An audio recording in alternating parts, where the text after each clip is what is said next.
Hey, and welcome to this week's video where we're going to be looking at the subject of how we go about standing out to our audience. The topic of this week's content that I've been doing on my Instagram has been inspired by the one and only Don Draper. And the quote that he said in Mad Men, where he says, "Success is related to standing out and not fitting in."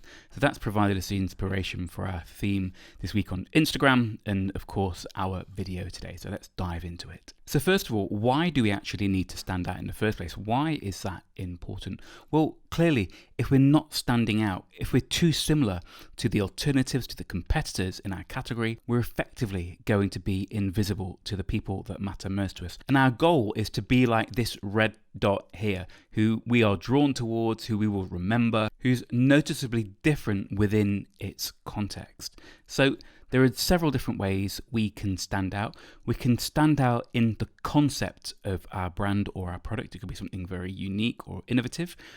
We can stand out in the way that we work our strategy, the strategy that we create and take to market. It can be different, it can set us apart. And obviously we can also be visually distinctive as well. The good news is that if you're going to invest your time and resources into standing out in some way, shape or form, we have behavioral science on our side in the shape of what's called the von Restorf Effect. And the von Restorf Effect says that with multiple homogeneous stimuli, when we're presented with lots of things that are similar, the thing that stands out the most is going to grab our attention and be remembered. And we're hardwired to home in on things like that stand out, that are different. So, for example, I'm sure you've seen this image before or something similar to it. This is an example of the von Restorf effect. And where was your eye drawn to when you were first presented with this image? Well, the green tomatoes will represent the homogeneous stimuli, and the red tomato there is obviously the one that differs the most. So it stands out to us, gets our attention. So yes, this is a very obvious concept. Things that stand out are more likely to be remembered. But let me ask you, are you mindfully and deliberately using this concept, knowing what you know about it, knowing how obvious it is it something that you mindfully work with to stand out? Because if you're not using this principle, this concept of the von Restorf effect in a mindful and deliberate way, there's loads of different ways in which you can use it. One is to book category conventions. So this is a promotional poster for a heavy metal event. And which one of these band logos stands out to you? Yes, Party Cannon is a little bit different from the rest on here. It grabs your attention, your eyes are drawn to it, and it's going to create curiosity around your act. So that's one way to do it via distinctive visuals. Another way is within the concept of what it is that you're doing. This is the Tesla Cybertruck, and what they've done to show how different it is put it next to all the other cars in its category. It sticks out like a sore thumb and your eyes are drawn to it, and again it creates interest, it creates intrigue around it. And Tesla have had a lot of publicity just based on the way that they've designed this vehicle. And another key way in which we can use this principle is by how we position ourselves strategically. And that's going to make up the bulk of this video. So what can we do exactly to make sure that we separate ourselves from alternatives and competitors that are too similar to be more like this red dot here, something that is deliberately positioned away that we're going to be drawn to? Well, one of my favorite tools to do this is called Blue Ocean Strategy. You can visit their website. There's a really good book called Blue Ocean Strategy, but there's also a ton of really good resources on their website as well that you can access for free to learn more about it. But basically, Blue Ocean Strategy is sort of opposed to Red Ocean Strategy. Red Ocean Strategy is where there's lots of competition and people are looking to beat each other. They compete on pricing. And the danger there is that it's a race to the bottom. There's nothing sustainably different about these businesses to help them to sustain into the long term. So what we want to do is have a blue ocean strategy where we create an uncontested space, and rather than beating the competition, we make them irrelevant because of how we've positioned and designed our proposition to be. So this is one of the core tools of Blue Ocean strategy, and it's called a strategy canvas. And what you do is you plot a number of competing factors within a category. So you'll take your category and you'll plot out between 5 to 7 competing factors.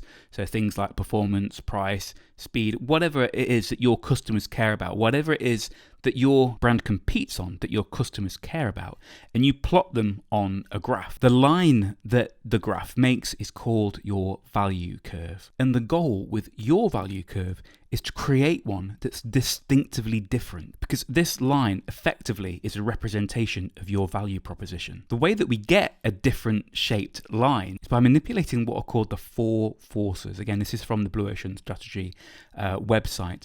And those forces are, we look at factors to eliminate, we look at factors to raise, like raise a price, for example, or raise speed. We look at factors that we can reduce. And also, what factors can we create? Now, I know this is all a bit theoretical, so we're going to look at an example in a moment. So this is a great example of a strategy canvas, and you can see the brown and the orange lines represent regional circuses and the Ringling Brothers. And you'll see they sort of follow the same shape here. They've got the same value curve. So really, they're not that different. You've got the Ringling Brothers perhaps having more well-known star performers, using more animals, using more multiple stages than a regional circus. Then you've got this blue line that just comes and gate crashes the whole category.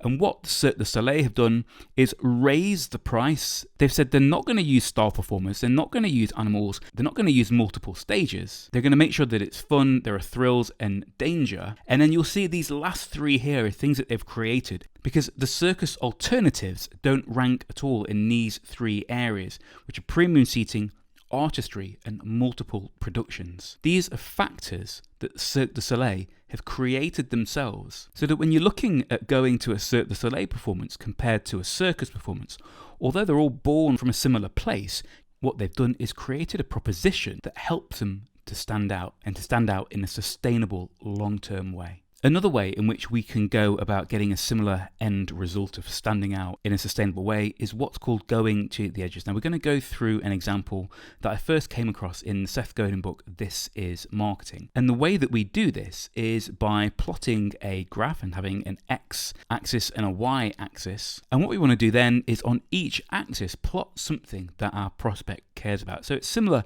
in a way to the Blue Ocean strategy canvas. So, like I said, we need to take things that our customers, that our prospects care about. This isn't by any means an exhaustive list, and it's going to be contextual to what it is that you do. So it's worth jotting down a whole bunch of different factors that you know that your prospect cares about. And then the job is to populate one on the y-axis and one on the x-axis and plot all the alternatives and competitors on there. So this example is from the book This is Marketing by Seth Godin, and he says, okay, so let's say we want to ship some diamonds across town. These are all the alternative ways to do that we have, and we've got a security on the y-axis, which is pretty important if you're shipping diamonds, and speed of delivery. So we have things like regular mail, insured mail, using UPS, using FedEx, using an armored truck, and also if you don't care about security at all and you want them there fast, you can put them on a bike messenger.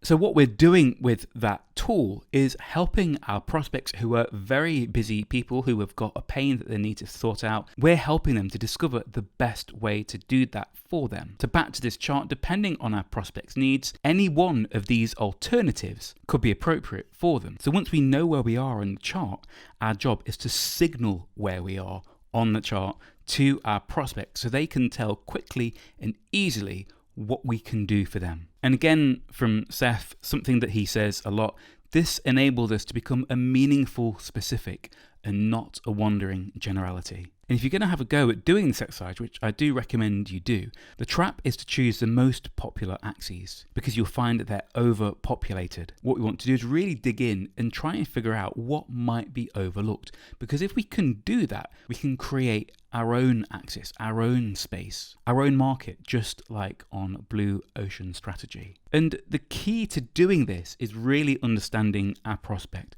what it is that they need, and using empathy to embrace their worldview. Because if we can see the world through our prospect's eyes, it opens up a whole load of opportunity and possibility on what can be created just for them. So what we're looking to do is isolate a segment, Seth calls it the smallest viable market, a very specific market who has very specific needs that we can cater for. Because if we can do that, we will stand out like that red tomato, because the signal is that we're specific for them, for their needs, that we can help them better than anybody else. And this is a quote directly from the book itself. This is Marketing.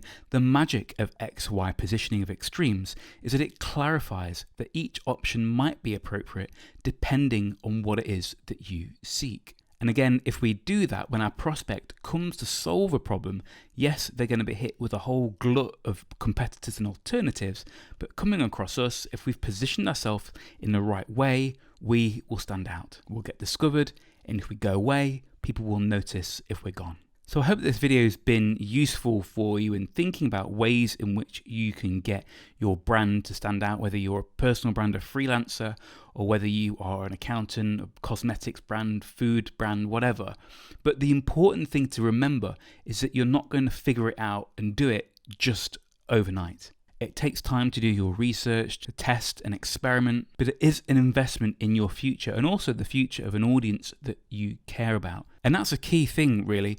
Enough isn't made of caring as a strategy. If you care enough to want to mean something to a specific audience, you will do that. It's just going to take time, and it's going to take a bit of investment to get there. But like I say, anyone can do it. Anyone can do great marketing with the right tools, and hopefully the tools that we've been over today will help you in that department. So just to bookend the video again with Don Draper, success is related to standing out and not fitting in. Wise words from Don Draper there that I hope you can take forward with you in whichever way you choose your brand to stand out.